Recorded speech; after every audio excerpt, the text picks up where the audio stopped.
วันชื่ออะไรครับชื่อมืดนะครับอาการเป็นไงบ้างครับอาการตอนนี้หิวข้าวมากไม่มีแรงเลยโอเคแล้วมีเจ็บป่วยอะไรไหมไม่มีนะโอเคคนต่อไปครับชื่ออะไรครับชื่อเลนอาการเจ็บป่วยอะไรไหม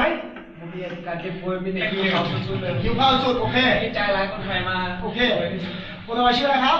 ชื่ออีครับชื่ออีมีอาการเจ็บป่วยอะไรไหมครับไม่มีครับมีแต่หิวข้าวโอเคค่อยๆดื่มเจียน้อยโอเคคนต่อไปชื่ออะไรครับคำครับอาการมีอาการเจ็บป่วยอะไรไหมครับมีแต่อารมณ์เพลียครับโอเคชื่ออะไรครับสวัสดีครับคนชื่อยิงครับมีอาการเจ็บป่วยอะไรไหมครับไม่มีครับโอเคบาดเจ็บครับโอเคที่ข้าวมากครับที่คุณนะครับแฟนกันแล้วเด้อเดี๋ยวนี้นะแล้วเขาบอกว่าเขาสิขออีก2คนว่าสิขอ2คนอยู่นี่เด้อว่าสิในความฝันน่ะนะอันนี้ก็บ่กล้าเว้าให้เขาฟังอัน5คนตอนนั้นน่ะบ่ฮู้ว่ามี7คนตอนนั้นหั่นแล้วบอกว่าเขาสิเอา2คนไว้นี่เด้อว่าสิเอ้าข้อยก็บ่กล้าเว้าให้ไอ้น้อง5คนฟังเลยเนาะแล้วข้อยอันออกมาพี่ข้อยจึงเว้าให้เขาฟังเพราะว่าแต่5คนบ่จักสิแม่นไผค่อยก็ย่านค่อยคนนาวดุกเด้ค่อยเว้านี่ตอนแรกๆก็บ่ฮู้แล้วก็แม่นตอนแรกก็บ่ฮู้ว่ามีอีก2คนมีแต่คิดว่ามีแต่5คนเฉพาะแล้วบ่คืออยากเว้าให้เขาย่านนะว่าเขาสิขอ2คนนั่นไว้นี่แล้วบ่กล้าเว้าให้ไผฟังเลยเรื่องนี้นะมันวางน้ำละล่าเนาะมาฝันแท้นี่ฝันว่าเขาจะเปิดทาง3วันจะออกก็ออกบ่ออกแล้วจะปิดแต่เขาออกประมาณ 2-3 วันเขาปิดแท้บักทำอยู่ในต้นนาเขาติดทำก็มีแต่เท่านั้นนะอย่างอื่นก็บ่มีมื้อนี้สิมาเล่าอันชีวิตการเป็นอยู่ในถ้ำเนาะให้ฟังเป็นว่าแบบของจริงแบบว่าบ่มีหยังปรุงแต่งเลยเนาะมื้อนี้เนาะแต่วันที่19เฮาไปแล้วก็ถ้าบ่อิดนี่ไป5คนน่ะคือว่าไปฮอดปากถ้ำแล้วก็ฝนมันตกน้อยๆนี่เนาะแล้วคนนึงก็ถอนตัวออกไปเนาะจึงเลยเข้าไป4คนมุดพากันมุดถ้ำเข้าไป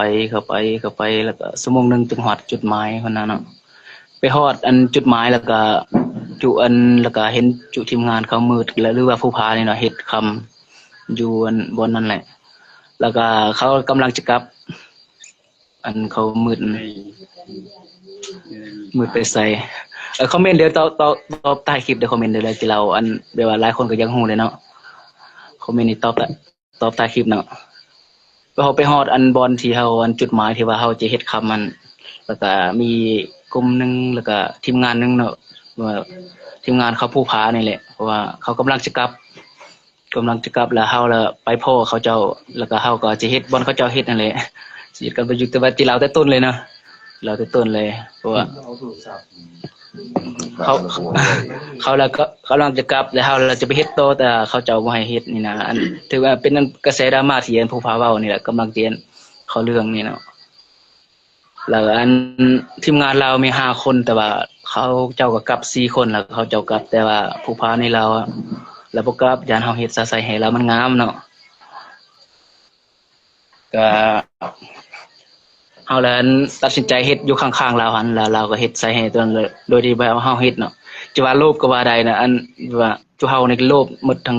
3-4 คนนี่แหละผู้นึงห่วงใส่แห่แล้วก็ผู้นึงก็จอบสิเฮ็ดนำเนาะอันนี้ที่ว่าโลภก็จิแม่นหั่นแหละจึงเกิดเหตุการณ์แบบนี้ก็อาจเป็นไปได้เนาะแล้วมาฟังนำกันเนาะแล้วเฮาเฮ็ดอยู่ข้างๆเราหั่นเราก็ไว้เฮาเฮ็ดแล้วก็เฮาก็เฮ็ดอยู่ข้างๆหั่นว่าเฮ็ดไปฮอดประมาณเฮาเฮ็ดประมาณ 8:00 นกลางคืนนี่นะแล้วฮอดแจ้งมื้ออื่นฮอดตอนแจ้งเนาะแล้วก็ผู้พานั้นเราเมื่อยแล้วเราก็ได้อินแห่คำพอสมควรเนาะแล้วก็ออกแล้วก็เตรียมสิกลับทำแล้วก็เราก็กลับมาก่อนแล้วเฮาก็ไปเฮ็ดอยู่บ่อนเราเฮ็ดนั่นเฮ็ดไปประมาณ 9:00 น 10:00 นนี่แหละแล้วเราก็กลับมาเฮาว่าน้ำท่วมปากถ้ำแล้วเด้อบัดนี้แต่เฮาก็ยังบ่ทันเชื่ออยู่แต่50อยู่จนเราเน้นหนักเน้นหนาไปว่าน้ำท่วมอีหลีนี่แหละเฮาจึงว่า เฮาจนว่าพากันเศร้าแล้วก็ออกไปเบิ่งกันอยู่ห้วยน้ำเนาะพอดีน้ำมาเต็มตอนนั้นก็น้ำกำลังมาเลยแล้วก็เฮาได้ตกใจเด้ว่ามันน้ำมาแห้งเกินไปนะน้ำมาแห้งเลยตอนนั้นน้ำกำลังมาแล้วครับบอกว่าขึ้นที่สูงหาทางออกไว้นี่นะหาทางออกไปศอกทางออกทางใดก็บ่มีวันนี้นะครับไปพักอยู่บ้านเฮาให้ค่ำนั่นแหละศอกทางออกนี่นั่นเนาะสิ่งลี้ลับได้ทำฟังกำลังต่อ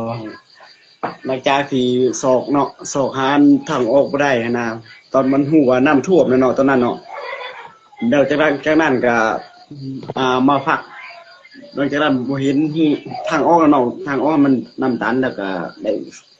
ไม่ค่อยกับไอ้ค่ำเนาะได้ไปศอกหาทางออกแล้ว3คนแล่นกับมืดแล้วกับอีหันน่ะบดแห้งเพราะว่าตีนแล้วก็ตีนนั่นน่ะแล่นแล้วก็ขออนุญาตเนาะตีนแล่นกับเปื่อยแน่นะเป็นหอเนาะเป็นนั่นเนาะเปื่อยแต่วันนี้น่ะบ่ไปบ่ได้3คนน่ะเฮากับไอ้ค่ำแล้วไปศอกหูออกหั่นน่ะแล้วเข้าไปทางแคบๆซ้ำนี่แหละทางน่ะมันจะแคบซ้ำนี่เนาะแล้วเข้าไปแล้วไปศอกสำรวจเบิ่งมันจะลงไปแล้วมันจะมีบ่อนน้ำเนาะน้ำเป็นแอ่งใหญ่ๆเป็นบางเขียวๆดอกอยู่หั่นน่ะพอดีจุเฮาก็สิมุดไปก็มุดบ่ได้เพราะว่าน้ำท่วมอยู่ในผนังถ้ำเนาะว่าสิมุดไปเบิ่งว่ามันสิมีทางออกบ่สินะแล้วข้าพเจ้าเนาะข่อยนี่กับไอ้ค่ำนี่ล่ะเข้าไปเด้อไอ้ค่ำพาไปไปเห็นนั่นหูโป่งนะหูวันสูงๆน่ะจุข่อยก็เข้าไปตอนนั้น อยู่บ่ร้อน เข้าไปแล้วก็ขึ้นสำรวจเบิ่งหูสูงๆนั่นแหละขึ้นสูงๆแล้วก็บ่มีทางออกวันนี้นะโอ้ยจังว่าจักสิจังไดบัดนี้ก็มีแต่หลังจากที่เฮาสำรวจแล้วเนาะเฮาก็ได้กลับคืนลงมากลับคืนไปหา3คนที่ยังอยู่รอถ่ายอยู่บนจุดที่เฮาเฮ็ดเวียกตอนทำอิฐหั่นแล้วไปแล้วก็เว้านำเขาเจ้าว่าโอ้บ่มีทางออกแล้วเด้อสิจักสิเฮ็ดแนวใดแล้ววันนั้นแล้วก็มีแต่นอนพักผ่อนมื้อนั้นหั่นเนาะตอนนั้นยังมีเวลาอยู่ตอนนั้นน่ะไฟโทรศัพท์ไอ้ค่ำก็ยังมีอยู่ตอนนั้นน่ะยังบ่ทันหมดแล้วพากันนอนตอนประมาณ 7:00 นนอนเอาแห้งหั่นนะเพราะว่าจุเฮาก็ซอกปีนขึ้นผาสูงๆเนาะมันก็บ่มีวันซอกหั่นนะวันออกหั่นแล้วหมดแห้งแล้วพาไอ้ค่ำกลับมาเนาะ2คนจุเฮากลับมาใส่3คนอยู่คบกัน5คนอยู่ในหันนี่หลังจากนั้นก็ได้นอนอยู่พักผ่อนเนาะพักผ่อนแล้วก็โอ้อากาศหนาวแฮงมื้อนั้นนะยินอยู่ว่าเขามาในยินอยู่ว่าเขาไม่ได้เด้อ อากาศหนาวอยู่ในหันบ่ฮู้น่าสิเฮ็ดมีแต่นอนคนละบ่อนเนาะตอนนั้นเนาะมีแต่นอนคนละบ่อนอันมืดอยู่ภูผาน่ะก็นอนคนละบ่อนนึงแล้วไอ้ค่ำกับอี้ก็ขึ้นบ่ปีนนอนบ่ถึงสูงบ่นึงเพราะว่ายานน้ำนี่ตอนนั้นฮะยานน้ำว่ามันสิท่วมเฮาหั่นนะแล้วข่อยกับอันแล่นนี่ก็ขึ้นบ่นอนอยู่บ่ถึงสูงบ่นึงแล้วมืดเฮาก็มืดอยู่ภูผาน่ะก็นอนอยู่บนเขาห้วนค่ำหั่นแล้ววันนี้ล่ะพอดีตกดึกๆนึงแล้วก็เล่าหั่นน่ะเล่าหั่นห้องอยู่เฮาแล้วห้องอยู่เฮาล่ะบ่ฮู้ว่าจะเฮาไปไสหั่นน่ะเราเว้าหั่นน่ะเราห้องอยู่เฮาก็ค้านเราเนาะเฮาก็ต้มฮับอยู่พี่เด้อสิแล้วเราก็ขึ้นมาหาจูเฮามื้อนอนนำจูเฮากับแล่นนี้อยู่เทิงหั่นหนาวแฮงอยู่หั่นนะมีแต่อาศัยกันกอดกันนั่นแหละแล้วก็มือต่อมาแล้วก็เฮาก็แบ่งปันกันมาลงสังเกตน้ำเนาะลงสังเกตเบิ่งน้ำก็แล้วก็น้ำก็บ่ทันแห้งเทื่อก็ได้ขึ้นมาศอกทางออกประมาณ3มื้อเลย2ทางออกนะศอกทางหูโอ้ยประมาณ30-40 เมตรแล้วก็บ่มีทางออกสักทางเลยเฮาจึงเว้าว่ามีทางออกทางเดียวเนาะคือว่าทางนั้นน้ำตันนี้จากนั้นน่ะฮู้แล้วว่าเฮาติดธรรมอีหลีแล้วแบบว่าบ่มีทางออกเลยแบบว่าคันบ่มีผู้ใดช่วยใดเลยนะโอกาสรอดมัน 0% อยู่แล้วนะถ้าบ่มีไฟช่วยนี่นะครับ สมัยดีนี่ก็คือกันนั่นแหละเนาะเฮาก็ถือว่าอายุก็หลายกว่าเขาเนาะแม่นว่า กันว่าหัวหน้าทีมก็แม่นเนาะเฮาแล้วสอบทางออกคือว่าคือมันน้องเว้านี่ก็ถึกแต่แม่นว่าสอบ3วันสอบทางออกกันน่ะปีนขึ้นมาสุดประมาณ5-60 เมตรก็บ่มีหากไม้สิยังลงมาเนาะสิเจาะทางออกก็บ่มีเนาะคือว่าสุดปัญญาเลย3วันนั่นน่ะพาเดียวกอดคออยู่คือเก่าคือว่ารอดมาฮอดทุกมื้อนี่แหละคันว่าต่างประเทศเนาะเขาบ่ช่วยเหลือเอาทุกประเทศเนาะโอ้มีชีวิตย้อนเนาะคือว่าออกมาเขาว่าเอาชีวิตใหม่มาพวกเฮาก็ขมกขอบใจหลายๆนี่แล้วผู้หนึงเพิ่นคาเวียกเพิ่นบ่ได้มารวมนำนี่มีแต่3 คนเดี๋ยวเราจะเล่าต่อเนาะอันชีวิตการเป็นอยู่นั้นหลังจากว่าเห็นน้ำท่วมอย่างนั้นแล้วเฮาก็ขึ้นมานอนอยู่จุดนึงเนาะแล้วเฮาก็มาคิดว่าโอ้เป็นนำเฮามาบุกรุกยาวบ้านเฮือนเขาเจ้านี่บ่หรือว่าเฮามาเอาใส่แห่เขาเจ้านี่บ่เฮาสงสัยตัวนี้เนาะแล้วเฮาทั้งคนนี่น่ะแล้วก็ขุดดินเอาแห่นั้นไปคืนไปขุดดินเอาแห่ถมไว้ข้างๆบ่อนเฮานอนนี่แหละแล้วก็ภาวนาได้วันนี้นะภาวนาขอให้ฝนหยุดตกแล้วก็น้ำแห้งพอจะได้สระน้ำมันมุดน้ำออกนะแล้วก็ภาวนาแล้วก็บนบานสิ่งศักดิ์สิทธิ์อยู่เท่านั้นแหละว่าเฮาสิบ่เอาแล้วแห่คำนี่นะเฮารอดชีวิตออกไปได้ก็ดีแล้วเฮาเห็นขางูขาควายแล้วก็ขาหมูว่าอันสิ่งศักดิ์สิทธิ์นั่นน่ะเฮ็ดอันเป็นพิธีให้นี่นะ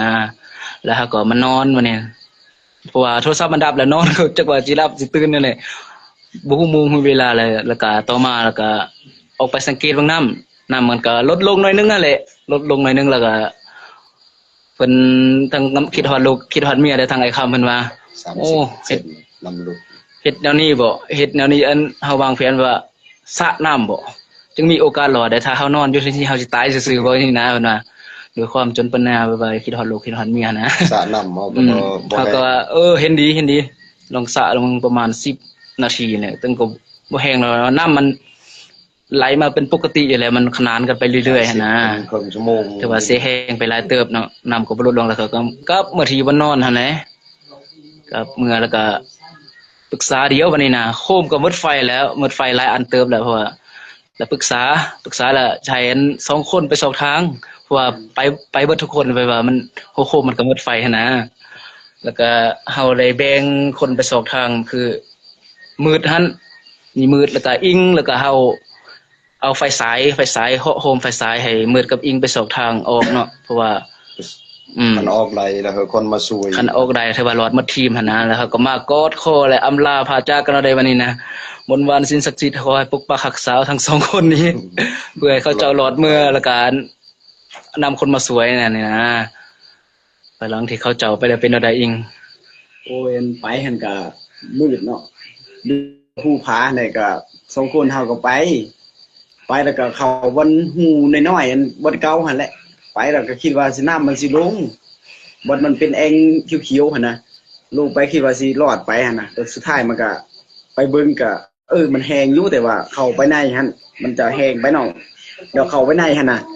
มันจะเป็นตาย่านขนาดใดน้ำมันเขียวคอมเมนต์ตอบถ่ายคลิปเด้อตัวใดสิบ่เข้าใจสิไปโตมันก็ไปบ่ได้นะคิดออกว่าหูมันน้อยๆหูมันเป็นแอ่งน้ำเนาะน้อยๆเข้าไปแล้วมันเป็นอันนี้เนาะน้ำท่วมเพดานถ้ำเลยนะมันสิเข้าไปบ่ได้บัดนี้โอ้จักที่เท่าใดอยู่เฮากับอันผู้พานก็คิดยากคิดว่าสิออกไปให้ได้หั่นแหละคิดว่าออกไปแล้วสิพาอันคนมาเอาอันจุอ้ายจุพี่เพิ่นจุหมู่จุคู่อยู่หา3 คนนั่นก็บ่ปะบ่ทีมเนาะก็ว่าสิออกไปได้นะแต่อันนี้ก็ชุดที่ปัญญาแล้วมาฮอดถ้าผู้ผาหั่นหรือมืดนั่นก็เราเห็นอันน่ะมันเป็นแหงหินนะแหงหินคิดว่าสิเป็นนั้นบ่อนออกว่าซั่นซะเราได้ปีนขึ้นเบิ่งเราบอกว่าอยู่มีท่าเด้อเดี๋ยวข่อยสิซื้ออันปีนขึ้นเบิ่งเราว่าเราก็ปีนขึ้นอยู่เทิงพุ่นแหละปีนขึ้นไปแล้วก็บ่เห็นหูออกวันนี้นะเราก็ลงมาแล้วไปสำรวจเบิ่งบ่นั้นเห็นหูนึงอีกก็สำรวจไป11 วันเนาะค่อนข้างจะยาวหน่อยนึงเนาะมันมืดแต่มันก็แม่นเฮาปะเฮาทิ้งเฮาก็หากระแปงหมดนั่นแหละแต่ว่าเพิ่นออกมาเพิ่นเลาะไปเนาะ คือว่าเฮานี่ก็นับถือเพิ่นชำว่าลูกชายเขานี่แหละแต่ว่าออกมาเพิ่นน่ะสร้างกระแสแล้วลงนี่ลงหันแต่อยู่คือเฮานี่ก็ดีแล้วเนาะมันมาสร้างกระแสนั่นเนาะมันนั่นมันคือเว้าน่ะมัน ติดอยู่11วันค่อนข้างจะยาวหน่อยนึงเราต่อเลยเนาะเพราะว่าอันให้อิงกับมืดนี่ไปสอบทางออกเราบ่เห็นวันนี้นะแล้วประมาณชั่วโมงนึงแหละเขาจะเอาไปน่ะแล้วยินเสียงเอิ้นนะเสียงเอิ้นโอ้บ่มีทางออกแล้วเด้อทีมงานก็ท้อแล้วได้บัดนี้กลับมาอยู่ที่พักอยู่จุดโน่นๆสูงๆนึงห่างจากน้ำก็บ่ไกลประมาณ10เมตรนี่แหละเพราะว่าทางเฮาคิดว่าคันเขาจะมาช่วยเหลือนี่อาจจะยินเนาะเพราะว่าเขาเคาะแล้วเขาเอิ้นนี่นะก็อยู่อันปักหลักปักฐานอยู่นั่นหั่นแหละแล้วนอนบ่ฮู้ว่าจักเว้นจักคืนเลยเพราะบ่มีโมงเด้ความหิวมาครอบงำเนาะบ่ได้ก็เริ่มสติแตกละ 20 เมตร สติแตกห้องว่าหิวอายเพิ่นยังว่าหิวก็ทับบางกินนะแม่ อันนี้แหละตัวกินบางเขาเจ้าว่านะแล้วก็ แล้วมันยำได้แต่นั่นนะ แล้วก็ทับบางนั้นมากิน ปัญญาเลย ทับบางตัวทำอีนั่นบางมันแข็งคนกินบ่ได้นั่นน่ะโอ้ตับตัวอ่อนเด้บางทีเคี้ยวได้เด้ขนาดหนูยังกินได้นะ อะไรทับตัวอ่อนๆนั่นมากินเนาะกินคนละน้อยแต่มันกินบ่ได้ดอกเพราะมันมีวิตามินหยังตัวให้มันหายความหิวไปซื่อๆนะ นอนอยู่ก็ยังลำบาก นอนอยู่อันซ้ำกับหนูกัดอันซ้ำกับอ่นกัดไม้นั่นแหละว่าก็นั่นแหละแล้วก็จะแล้วก็กลับมานอนพักผ่อนต่อเนาะนอนเมื่อยบ่ฮู้น่ะจะเฮ็ดต่อมานี่แล้วก็มาบนบานสิ่งศักดิ์สิทธิ์อีกแล้ววันนี้นะความเชื่อเนาะเพราะว่าเฮาคิดว่า โอ้เป็นน้ำเฮาเอาหยังเอาแหปะอยู่ในถุงแล้วก็เฮานอนไกลๆนี่คิดว่าจะเป็นอย่างนี้แล้วครับทางหาคนนี่แหละลุกมานบแล้วก็เอาแหนี่ไปทอกวันเดียวนะทอกอันดินเท่าดินถามมันทอกเอาจากถุงนะแล้วบอกมืดอันแหตัวน่ะคันตัวจากหลอดน่ะไปทอกมั้ยไปทอกทิ่มมั้ยเราบ่ไหวเรานอนแต่ว่าเราโซมแล้วเราเข้าไปก่อนเฮาเราเข้าไปวันที่17พุ่นแหละแล้วจำเป็นแล้วเฮาให้อิงมันก็ขุดเอาของเราไปทอกไปวันเดียวสาเหตุที่แล้วว่าเฮารักแห่คำของเรามันบ่แม่นเนาะเพราะเฮาจะคืนให้เจ้าที่เจ้าทานด้วยว่าอยู่แถวๆนั้นหั่นเฮาไปทอกวันเดียวหั่นแล้วตามหลังว่าจะเป็นแนวใดล่ะเฮาจึงสิอธิบายเติมได้เพราะว่ามีแนวมันให้เอาออกนะที่เราไปตอนนี้ก็เนาะแล้วไปทอกอยู่บนเดียวหั่นเนาะแล้วก็มันมาบนบานว่าโอ้ลูกหลานนั้นบ่เอาอันหยังเด้อว่าแน่ทอกให้ทิ่มให้คืนป้าให้เบิดแล้วขอให้สิ่งศักดิ์สิทธิ์อันคุ้มครองให้เด้อแล้วก็เฮามานอนแล้วก็นอนไกลๆน้ำนั่นแหละก็มันติดตามน้ำถ้าน้ำลงเนี่ยไปสระน้ำเนาะแล้วก็มื้อต่อมาก็น้ำลงอีหลีหั่นแหละหลังจากทิ่มใส่แห่นะน้ำลงแล้วก็ยังสายน้อยๆสำแขนนี่แหละอันว่าสายน้ำไหลหั่นนะแล้วอายเพิ่นก็ส่วนสระน้ำอีกสระก็ลงหลายเติบแต่ว่ามันบ่ทันมันลงไปหลายๆแล้วก็มันจะซ่าขึ้นบัดนี้นะแล้วก็บ่ทันแล้วก็เสียแรงไปหลายเติบแล้วก็กลับมานอนโซมเลยวันนี้นะ ยังอ่อนเพลี กลั ย บมานอน ฝักแห้ง นอนก็จะบ่หลับมานอนในความหนาวความอากาศเย็นความโคนะแต่เสมอเฮานะความโคหลาจ่วยไปตกนรกคงนึงนี่นั่นน่ะ นอน ตายเลยเกิด บ่ ใหม่ ฮู้เวลาเลยแล้วก็มื้อต่อมาแล้วก็ นอนก็เดียวเพิ่นหนาวก็กอดเพิ่นนั่น แม่น เอาเห็น แต่ว่าความจริงอยู่ในหันสามัคคีเดียวเลยทั้งนั้นทั้งมืดแล้วก็เฮาแล้วก็เบิ่งแย่งซึ่งกันและกันเลยแต่ว่าออกมาจากเราอันคิดว่าเฮาเอาอันให้คำพูดเดียวนี่แต่ว่าบ้านเมืองมันมีเปเนาะเอาอันกระแสดังๆมานี่สิเอาได้ก็พากันนอนอยู่หั่นจนปัญญาเฮ็ดแล้วแหงเงือกสุดท้ายวันนี้อายเพิ่นก็ส่วนไปสู่วิดน้ำซ้ำอีกวันนึงไปค่ะมันลงแล้วน้ำลงแล้วเฮาจึงลอยไปเลยเสียงลอยไปเพิ่งทาหลอดเบิดเลยนะเดี๋ยวนี้นะแล้วก็ลงไปกะเกียมสิสระน้ำแล้วได้มั้ยกำลังสิสระน้ำแล้วกำลังสิสระน้ำแต่มีเคาะสวยชีวิตยินเสียงนั้นเคาะตักตึกตึกทำอีกก็คิดว่าหนูทำอีกนะเคาะฟังนี้ฟังแล้วก็เฮาแล้วเอาคอนตีน่ะเคาะคืนไปเนาะเคาะคืนเป็นจังหวะไปแล้วก็มีเสียงตอบกลับเป็นจังหวะมาโอ้เฮาจึงมามั่นใจว่าแม่นคนจึงมีกำลังใจขึ้นมาบัดนี้นะ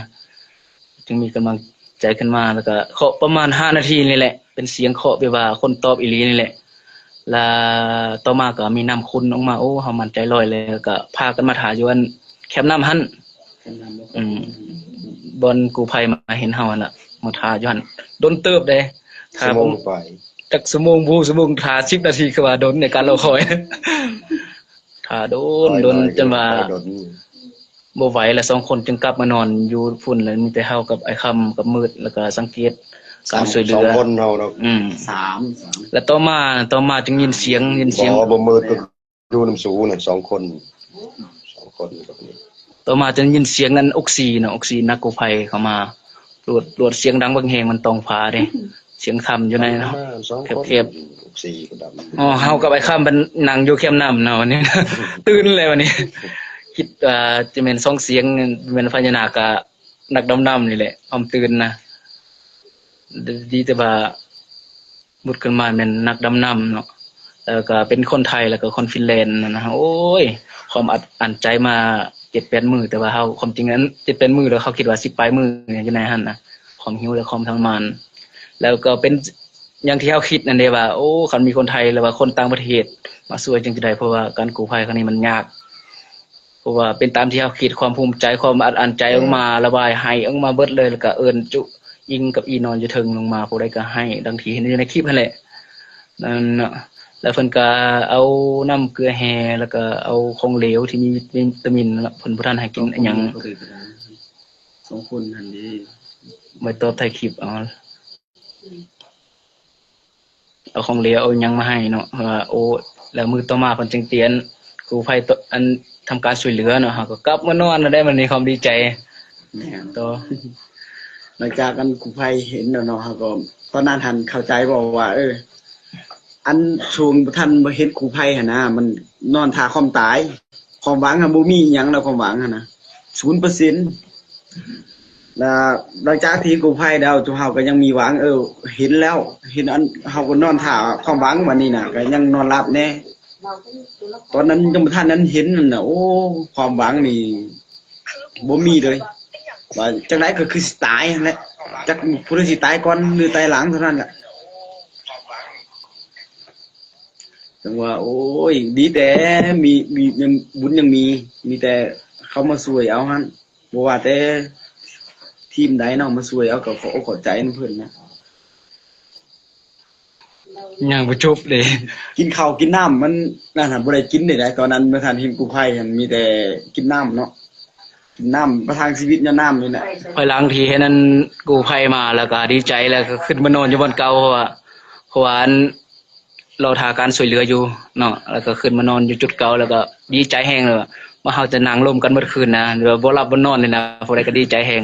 ก็มานั่งร่มชีวิตกันไปอยู่ตั้งแต่ละคนนั่นแหละเพราะความรักความสามัคคีเพราะว่าตายพร้อมตายอยู่พร้อมอยู่นี่แหละก็สาบานกันอยู่ให้ในหันเพิ่นเป็นเทินตายเพราะว่าจะได้ออกอยู่ในออกจากถ้ำมาก็คือเก่าจิว่าแนวนี้นะแล้วก็ต่อมาแล้วก็บ่หลับบ่นอนเนาะคิดว่ากู้ภัยสิมานะการรอคอยคือว่า10นาที20นาทีก็คือว่าดนนี่แหละถ้ารอคอยก็บ่มาเนาะกู้ภัยคิดว่าเป็น 2-3 มื้อแล้วนะเขาจึงมาหาเฮานะคือบ่เอาอาหารมาส่งให้แล้วก็มาคิดจินตนาการไปแนวใหม่แล้วได้บัดนี้ เริ่มสติแตกกันแล้วโอ้แม่นนักกู้ภัยที่บ่มาเห็นเฮานี่นะว่านี่นะหรือว่าพญานาคบ่คือว่านานมาส่งอาหารแท้แล้วก็ทางไอ้ค่ำเพิ่นก็คิดฮอดลูกคิดฮอดเมียเลยแล้วก็เพิ่นก็ได้ลงไปแคมน้ำพุ่นน่ะเคาะเพื่อจะมีคนมาช่วยนะ อย่าหายได้จิเล่าเด้อ นี่มา มาเลยพี่ ไง อีมาแล้ว นั่งไง จ้า ไปเร็วมา สบายเลยสบายเลย แล้วเราคิดฮอดลูกคิดฮอดเมียเราลงมาเคาะไปว่าจะมีเสียงกันตอบกลับก็บ่มีเนาะบ่มีแล้วเราก็อัดใจมาหลายมื้อแล้วคิดฮอดหน้าลูกหน้าเมียแล้วก็ให้ระบายออกมาแหละให้ทำบักน้อยๆเสียงบักดังเนาะเฮาก็เป็นห่วง ให้ก็เฮาก็เอิ้นใส่ว่าโอ้ไอ้ครับเอ้ยอย่าให้เถอะเพราะว่าทีมงานมันจะอันนั้นน่ะมันสิหดหูหั่นน่ะแล้วก็ให้อิงลงไปปอบเนาะอิงลงไปปอบใจเพิ่นอิงลงไปก็กอดคออ้ายเพิ่นก็สามัคคีให้เลยเขาเจ้าก็ให้นั่นแหละ ให้จนว่าทีมงานกู้ภัยขึ้นมาเขาเจ้าจึงเงินเซาให้นั่นแหละ เป็นเด้อเราจังไห้ เป็นเด้อจังไงนะแล้ว ให้กระทอดลูกกระทอดเมียเนาะกระทอดอ้ายกระทอดน้องอยู่บ้านเนาะเขาก็จะให้ลื่นเฮาอีกเนาะเฮาก็บ่ฮู้เฮาก็ติดทำอยู่ในเนาะคือว่านั่นมันอุกใจเลยอยู่ในเนาะแล้วก็วันเพิ่นก็บ่มาช่วยมีแต่ตายนะอ่านมาตาย 100% นั่นน่ะบ่มีว่าจะมีเปอร์เซ็นต์ว่าเอาก็ยังคิดว่าเว้าน้ำเบาแล้วกับน้องชายนี่กับทุกคนน่ะ4-5 คนเนาะอยู่นำกันก็ตายกับความตายแห้งกับความแห้งว่าอยู่นำเดียวนี่แหละถือว่าถ้าตำว่าต่างประเทศเนาะเขาดำน้ำมาช่วยเหลือเฮาในต่างประเทศนี่เขาต้องช่วยได้เขาก็คิดมีแต่เส้นทางเดียวกันก็พร้อมกันคิดว่าหาชีวิตนั่นน่ะอยู่ในอันถือว่าสุดปัญญาในสอกทางออกก็บ่มีเลยเด้ ความทรมาน ทรมาน ความหนาวความทรมาน พลหนาวก็กอดไว้เนาะพลที่เฮาหนาวก็ไอ้น้องก็กอดไว้นะกะลาน้องกะลานุ่งกะลาเบาก็กอดเอาไว้เฮาก็หนาวเด้ออายุเฮาก็หลายกว่าเขาเด้อ หน้าตาแต่ละคนฮอดบ่จื้อแล้วความม่วมนะไม่ว่าคิดว่าคนสิตายนะ ก็โหว่าจะตายแล้วบ่ล่าป้าไปเลยน่าใดก็น่าจะตายเลยคิดสิบ่รอดแล้วนะหน้าไปจะดำหมดแล้วเนาะมันบ่ได้ล้างหน้าหลายมื้อเป็นทิศ2ทิศด้วยมันก็ดำ ยังมีเฟลอส่วนแลนหน้าตานะ บ่มีน้ำตอนเข้าไปบ่มีน้ำว่าคนแห้ง อยู่นี่เขาก็บ่ฮู้ทางเฮาก็คือว่าประสบการณ์นึงเนาะเฮาก็คือว่าอายุหลายแล้วก็ชวนก็จะออก3มื้อก็หมดหวังน่ะสำบาเอ้ยว่าไอ้น้องเอ้ยว่าบ่มีทางออกแล้วว่าซั่นมีแต่กอดเขาให้เท่านั้นแหละดี7-8 มื้อเนาะมื้อที่8แล้วเขามาจั่วผลแล้วก็ดีใจก็ให้นะหิวนะถือว่าหิวนี่แหละหลายกว่านั่น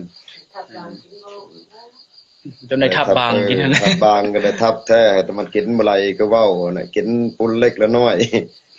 กินเม็ดก็กินบ่ไหลหรอกยอมรับอยู่นี่เลยมือใกล้สิออกกันประมาณ3 มื้อเนาะสิกะสิได้ออกกันเฮาละฝันว่ามีคนยามมันมี4 คนเนาะเป็นว่าคือด่านตำรวจนี่แล้วเขาเปิดด่านอยู่แล้วมันห้วยบ่อนน้ำไหลน้ำอัดเท่าแล้วมันทางรถแต่ว่ามันวางน้ำละล่าเนาะเขาฝันแท้นี่ฝันว่าเขาจะเปิดทาง3 วันจะออกก็ออกบ่ออกแล้วจะปิดแต่เขาออกประมาณ2-3 วันเขาก็ปิดแท้บักทำอยู่ในต้นนาเขาติดทำก็มีแต่เท่านั้นนะอื่นก็บ่มีฝันก็ฝันหลายแล้ว ก็ภายหลังงานจบอันทีมงานกูไฟแล้วแต่ละคนจังการเล่าความฝันของตัวเองนะเพราะว่าที่เราตอนนั้นมันสิย่านเฮานะว่าย่านคนอื่นว่าตื่นจุกใจแล้วก็อีก็ฝันแน่เพราะสาเหตุที่เอาเหออกมายันว่าอีฝันแน่อีฝันว่าเขาจะอนุญาตให้ออกมาแล้วแม่นบ่อีเฮายังเอาออกมาก็คิดว่าจีบ่เป็นแนวนี้เอาออกมาก็ไล่เงินตัวนั้นมาก็จีแก้ว่าแก้บนน่ะเลี้ยงพี่น้องไทยบ้านนั่นแหละจึงแล้วออกมาแล้วก็บ่พอแหละอันเงินตัวนั้นน่ะอันแม่นแก้ว่าแก้บนน่ะแล้วก็แต่จกเงินตัวเองออกอีกหลายเติมเพราะว่าอีมาเล่าความฝันใส่เฮาอันทีมงานเฮาก็ว่าฝันแท้จึงเอาออกไปได้เฮาว่านี่เพิ่นก็ว่าฝันแท้เนาะแล้วก็เพิ่นตามความฝันว่าเลยก็อีมันอันปันบานเฮ้นี่เอาอนุญาตเอาออกเลยบ่ล่ะบ่าเอาออกได้แต่เทื่อเลี้ยวนี่แหละเทื่อหน้าไวแล้วเดี๋ยวนี้เราจึงปล่อยเอาออกมาเอาออกเป็นหน่อยเดียวนึงน่ะเพราะว่าเฮาทอกทีมแล้วอันแห่ตัวนั้นน่ะแล้วรวมทั้งของมืดแน่มืดจังอันมันจึงอันเป็นห่วมส่วนน้ำเดียวนั่นแหละบัดนี้นะเพราะเป็นทั้ง5 คนเพราะว่าแล้วก่อนสิเอานะเฮาอันทั้ง5 คนนี่ไปนบกับอันแบบว่านบไปไหว้อันสิ่งศักดิ์สิทธิ์อยู่นั่นน่ะขออนุญาตเขาเจ้านะไปนบไปไหว้แบบว่าขอเอาแห่นี้ออกไปเด้อถ้าว่าขายได้หักได้เงินจะเอาไปซื้องัวซื้อควายซื้อหมูเอามาแก้บนโดยที่บ่มีไผเอาเงินนั่นจะกีบนี่นะ แล้วก็เฮาก็ฮอบเอาอันใดอัน2ถุงอันดังที่เห็นแต่ว่าอันนั้นเป็นถุงของหัวไตแล้วก็เสียมเป็นคนตีแน่เนาะตัวนั้นก็จำเป็นต้องแล้วออกเพราะว่าหัวไตเฮามันหมดแล้วก็เลยเปลี่ยนไปดีถ้ามีในเฮาก็อยากเอาแต่ชีวิตรอดออกไปแล้วนะแต่ว่าตัวนั้นก็จำเป็นได้ออกไปแน่อันจึงมีอันดราม่าอันที่ว่าอันเฮากับมืดอันเป็นนั่นน่ะแต่เฮาบ่ตอบโต้เพราะว่าอาจารย์มันก็บ่ให้ตอบโต้หยังเพราะว่ากระแสดราม่ามันจึงมันจียาวไปเนาะอันนี้มาเว้าอันความจริงเลยอันนี้นะแล้วเฮาจึงมาเอาอันแหเนาะเอาแหแล้วก็มานั่งทากู้ภัยหันมา หลายติดมือจังต้องดูดน้ำดูดในดูดปะอยู่ในมันออกบ่ได้ จบเงินบัญชีเองมันนะเห็นนะเม่นได้เด้อแต่ไม่มีเวลาตอบอยู่แล้วก็จิเล่าไปพร้อมเลยตอนเข้าไปหันบ่เห็น2คนเห็นบ่ได้เห็นนะเขาคนละเวลาดิเขาคนละเวลาเพราะว่าเขาก่อนนี่แหละ อย่าฮู้หยังก็ถาม ถามได้เลยวันนี้นะแบบว่าเฮาเล่าก็ค่อนข้างจะจบแล้วเด้แล้วก็อันต่อมาก็คือในคลิปนั่นแหละต่อมานะ อย่างนั้นเรื่องนั้นสิ่งลี้ลับนั่นน่ะสิเว้าอีกเนาะมื้อนั้นหันมื้อวันที่สิออกมาหั่นนะตอนนั้นหันประมาณเที่ยงคืนว่าตอนใดหั่นน่ะยิงค่ายคือเสียงคนกวนน้ำนี่นะอยู่ในถ้ำหั่นนะแต่ว่าบ่มีคนบ่มีเฮากับแล่นเนาะเฮากับแล่นลงไปเบิ่งน่ะบ่มีเลยบ่มีคนนั้นที่ว่าอันกวนน้ำหั่นนะเพราะว่าอยู่คู่หั่นก็ปะอยู่เทิงหั่นก็ตกลงเลยคู่หั่นก็อันนี้ก็ใช้วิจารณญาณในการรับชมเนาะรับฟังเนาะว่ามันเป็นย้อนหยังหั่นนะกับมือสิออกไปหั่นแล่นว่าเราว่ายินเสียงปีเสียงซอเขาอันลำเขานั่นให้ฟังตอนอยู่บนถ้ำมันมีแต่แล่นยินผู้เดียว แล้วก็เฮาก็บ่ฮู้ได้ว่าสิได้ออกอันเวลานั้นหั่นนะเพราะว่าเสียงแต่ละคนมันเริ่มสติแตกมันเริ่มร้อนแล้วนะแต่เฮายินอีหลีนี่แหละพวกเฮานะ ยังประมาณ10นาทีนี่แหละ ยังประมาณ10นาทีนี่แหละเฮากำลังสิออกไปแต่ว่าเฮาบ่ฮู้ได้ว่าจะได้ออกเวลานั้นหั่นนะแต่มันยิงเสียงแปลกประหลาดหั่นน่ะก็มีหั่นแหละพอออกมาแล้วก็มีหลายอันหลายแนวเลยที่ฝันเห็นหั่นนะ แล้วอันข่อยก็ยังฝันว่ามีผู้สาว2คนมามักข่อยนะมามักข่อยแล้วว่าอัน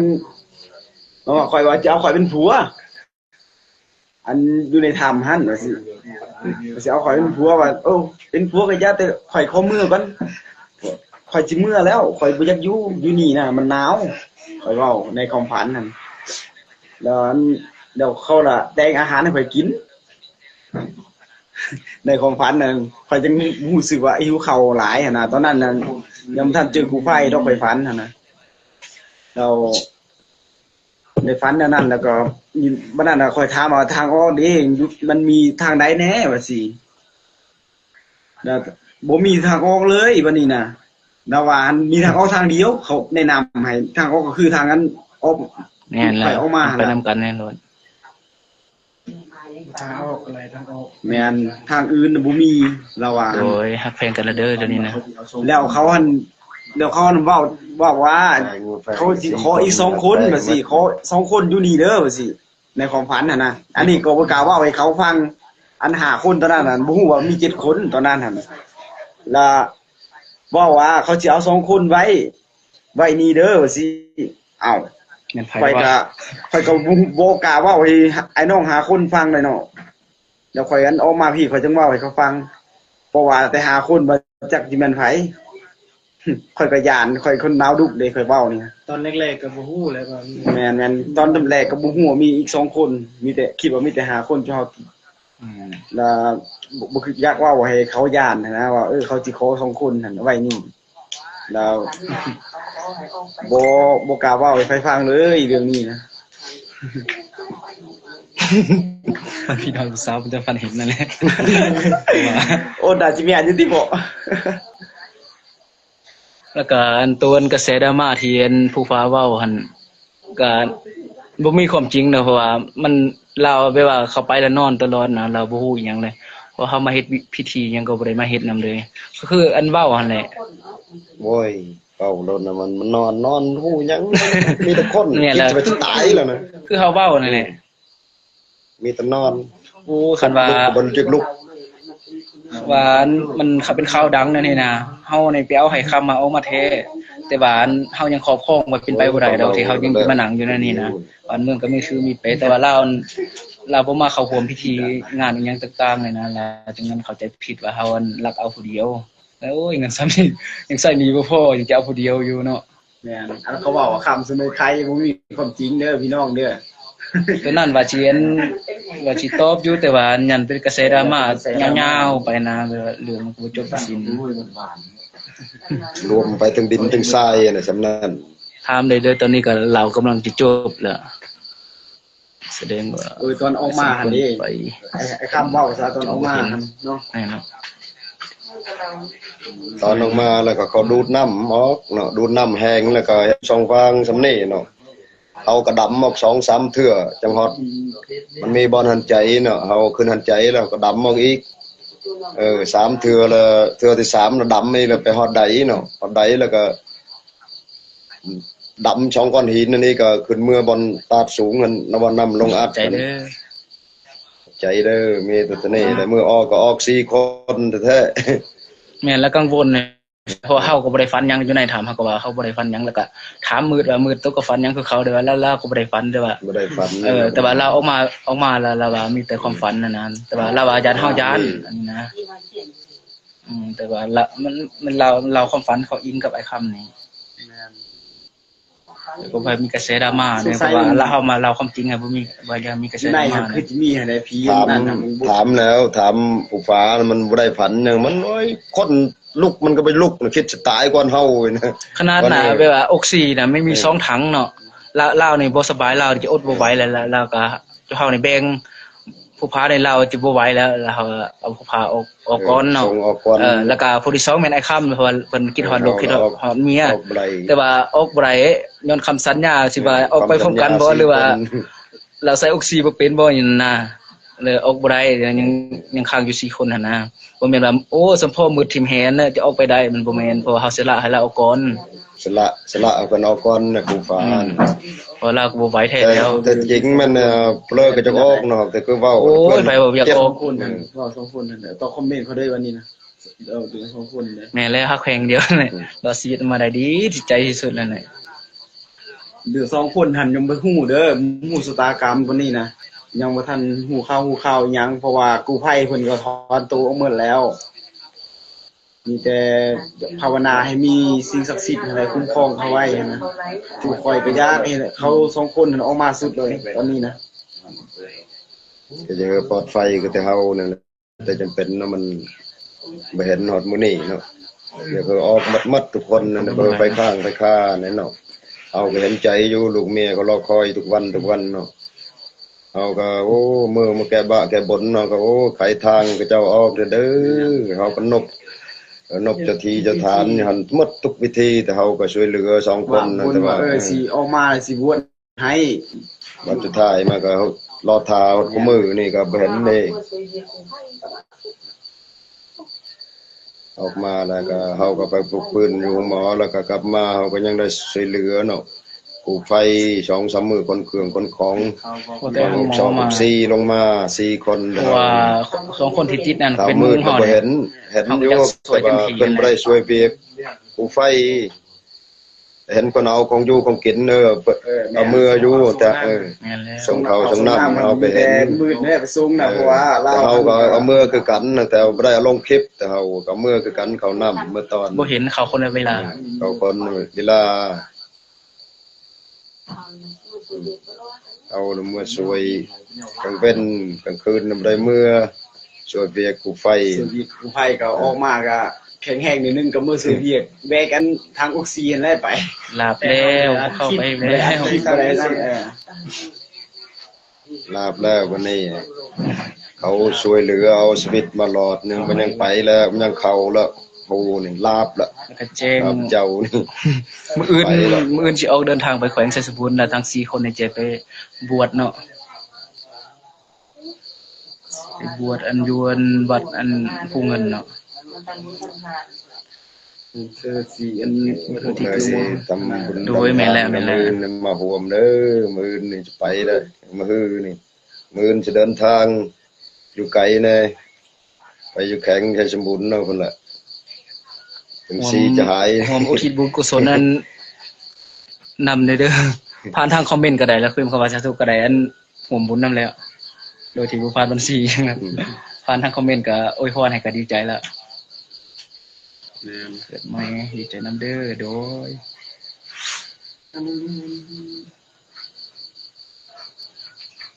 อาจารย์เก่งมากบ่บวชนะ ถึงว่าคือว่า เก่งกับไทย มาบ่เขาก็จะก็เม่นถามอยู่ อาจารย์ขึ้นมาแล้วเนี่ยโอ้ยพรนี่เด้อ ถ่ายคลิปก่อน จังไดก็ขอหูอนุโมทนาบุญนำพวกข้าพเจ้าเด้อมื้ออื่นวันที่23เนาะสิ แม่ เป็น น บวช แล้ว แล้ว เห็นยิ่งใหญ่ที่สุดนั่นแหละ แม่นจังไดก็เฮ็ดบุญเฮ็ดนั่นนำกัน เธอบุญ อนาหัวมันอนุโมทนาสาธุนำก็ได้เด้อ บุญเอาท้ายนี้เนาะปิดไลน์แล้วเนาะท้ายนี้นะก็ขอขอบอกขอบใจทุกภาคส่วนแล้วก็ทุกคนเด้อที่เรียนการประกอบส่วนในการสวยชีวิตครั้งนี้เนาะทุกๆคนเลยขอให้ รัฐเนาะ ขอให้อันบุญกุศลนั่นเกิดแก่ฐานในเถิดเด้อสาธุขอบใจหลาย ขอบใจทุกคนเด้ ๆขอบใจทุกคนเลยขอบใจเลยทุกคนเลย